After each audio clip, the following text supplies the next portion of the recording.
Hi, I'm composer and flutist Nicole Chamberlain, and this is my piece, Chatter for Two C Flutes. So, chatter is based on a conversation between two friends who might be speaking pretty quickly, exchanging ideas, sharing ideas, riffing on ideas.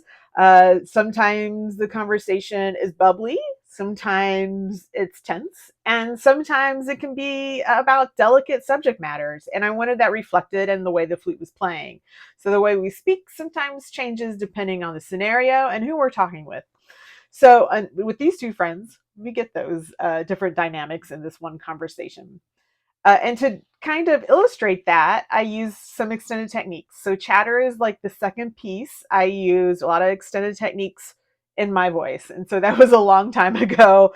It was like 2010 when this piece was first written and published. But then it's gotten legs of its own, and it's how I met my best friend actually, who premiered it. With Mary Matthews. So we've had a long working relationship. So the first extended technique is pizzicato, which I love string players. They have all these fun bowings and they can pluck their instrument and strum their instrument. And it's just technique. And I wanted that for flutes. I'm a flutist. I loved it. I'm jealous of it. I wanted it too. And we have so much because of the flexibility of our face. So the first one is pizzicato. So it sounds like strings being plucked. And then the second one is jet whistle, which Villa-Lobos made popular in his piece, Jet Whistle, for flute and cello. So this can be more of an exclamation point or the end punctuation at the end of a sentence or a breath, depending on how you want to see it. And then finally, I use beatboxing.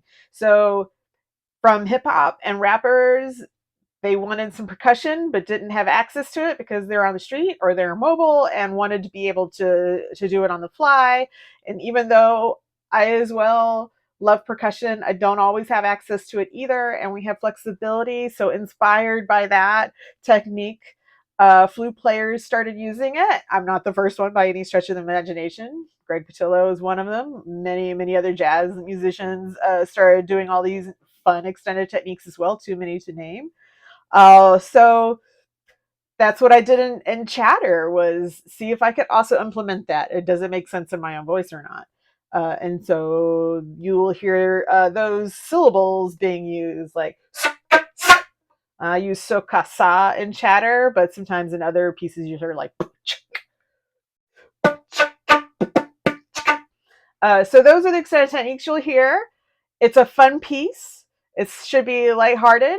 There's no other meaning in it, even though not all my pieces are like this, but it's good to have some fun sometimes. And what better way to have fun than playing with your flute friend? So check. I hope you enjoy this piece, and hope you check out my other pieces, which use this extensively.